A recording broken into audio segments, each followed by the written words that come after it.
Boom, boom, boom, boom, boom, boom, boom, boom. Cheers. Edna Mode is the real MVP of The Incredibles. She's a legendary fashion designer, a brilliant scientist, and a mad genius in disguise, all while being hilarious. But who is she really? Well, I've got our answer. It makes so much sense, and I promise that afterwards you'll agree with me.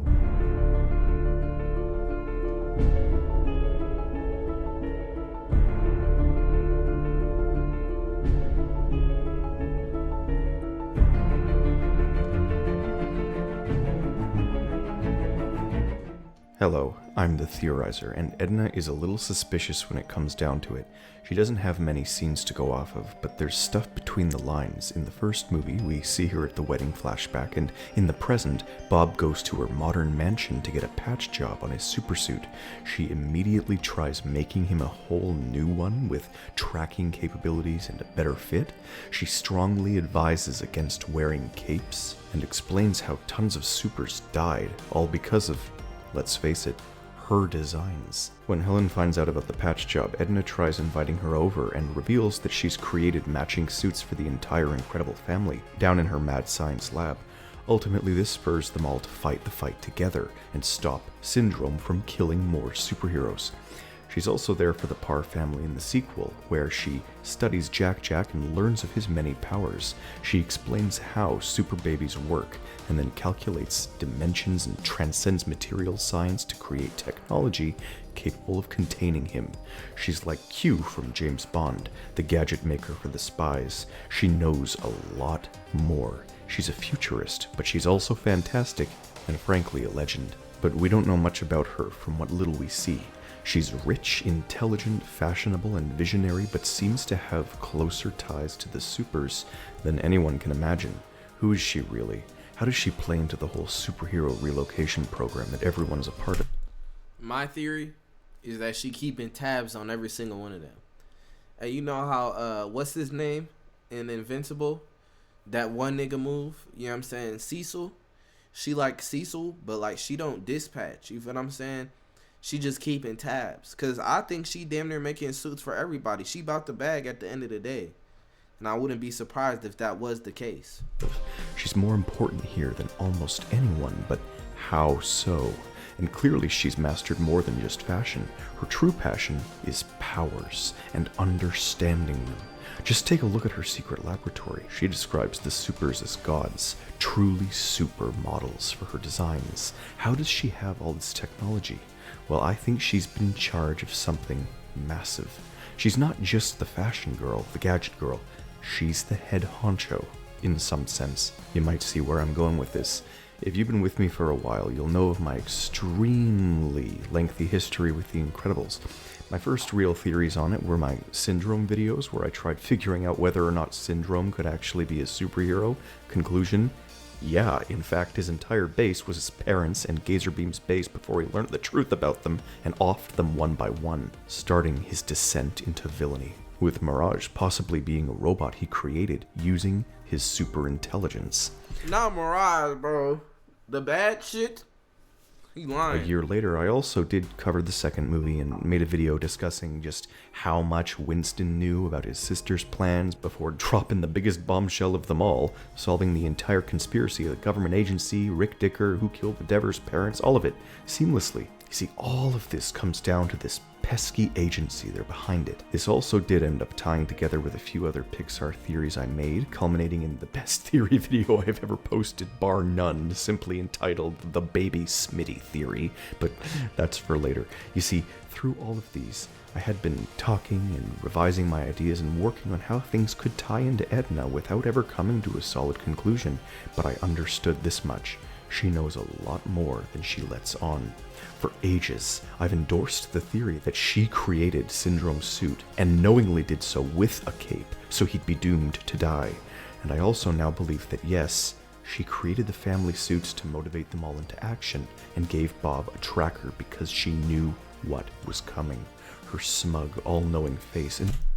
Bro, don't tell me she a villain, bro. I'm not going for this, bro. Edna big dog, bro. She really helped. She put on, bro. She put on for the fan, bro. They wouldn't have had shit without Edna. Attitude gives it away.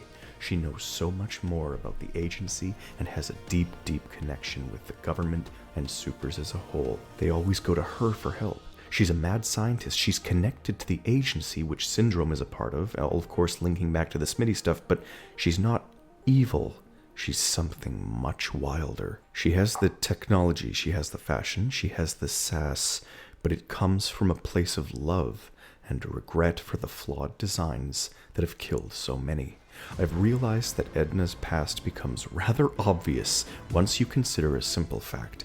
The Incredibles takes place in a little bit of a heightened version of the 1950s, a bit more technological, a bit more futuristic, and we know full well why from my older videos, but the point is that supers are all of a very distinct time period, the age of comics. The patriotic heroes that saved the day, the magical figures that break the mold and defeat the evils of the World War II. I am almost entirely certain that in real life, superhero comics were substantially respondent to the Great Depression, and more notably the war effort.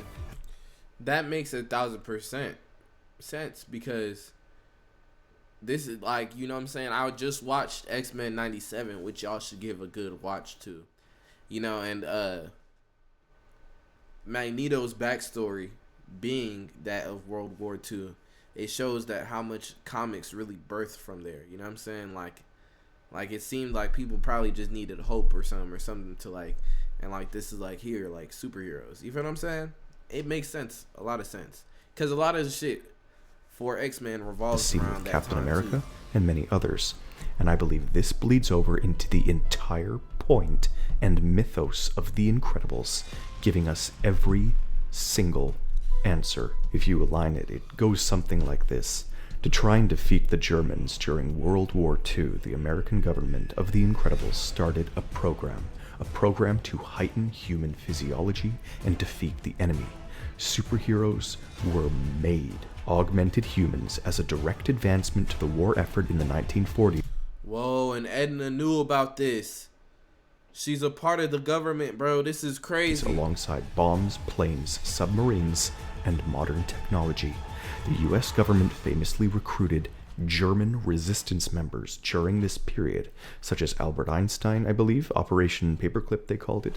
It's well known just how advanced the Germans sought to be, infamously scouring the earth looking for all sorts of weaponry to fund their grandiose plans for world domination. Their doctors and scientists were frighteningly unethical, of course, and ran human experiments out the wazoo. I only bring this up because all of this is the same thing. The National Supers Agency is the US government's attempt to assimilate scientists from the German, Japanese, Italian axis with their own test subjects. Isn't that what happened with X-Men, or am I tripping, bro? Or did he just get his powers? I don't know. To create truly advanced superhumans out of public volunteers. And this is all important today because in the interviews with Brad Bird, director of The Incredibles, he explains how difficult it was to cast Edna Mode. He was going for a very specific accent blend, so much so that he actually couldn't find anyone else to successfully voice Edna. So he quite amazingly did it himself, giving us the character we have today. What was this accent? What was he going for? Whoa, wait. Well, to create this perfect gadget gal, he explained that he drew directly from the two smallest countries with the two most slick and advanced technologies and designs. Ladies and gentlemen, Germany and Japan. This is explicitly displayed in every way by her design, and he chose, in the 1940s, to go for two specific countries that are technologically advanced out of the dozens to choose from. 2/3 of the Axis powers? People of the viewership, Edna Mode is a recruited World War II mad scientist. The fact that What the fuck? Hell yeah, I've been keeping up with the finals, bro. Wemby my GOAT. Future GOAT. Feel me? Bron's still here. But when it's that time, bro, Wemby is my future GOAT. I've been keeping up, bro. Feel me? It's sad to see that the Knicks got that dub though, but you know I'm not mad about it. Like, shout out to them. Feel me? That's hard work. I'm not really gonna be mad about, yeah, it's Spurs in 6 on God, but I'm not really mad at how if the Knicks were to end up taking this series. You feel what I'm saying? Because it's like they also deserve it. Everybody deserve the ring. I like everybody that's going for the ring right now. Like, there's no, like, you feel me? If Shea got it, I might just boycott the NBA. You feel what I'm saying? But he not getting it. Because we know if he got it, it's going to be from assists, with assists from the refs. I can say this and have it make sense without even needing a colossal amount of evidence should tell you a lot. But in the event that you need a bunch, consult my baby Smitty theory, because dear God, this makes Edna central to everything, and her life story, if it clicks, would play out something like this. Edna Mode, a young woman of German and Japanese descent, is Germany's most valuable tool during their economic depression in the 1930s. Being at the highest levels of government and helping with their fashion and technology, she sees the signs. Things are headed for disaster.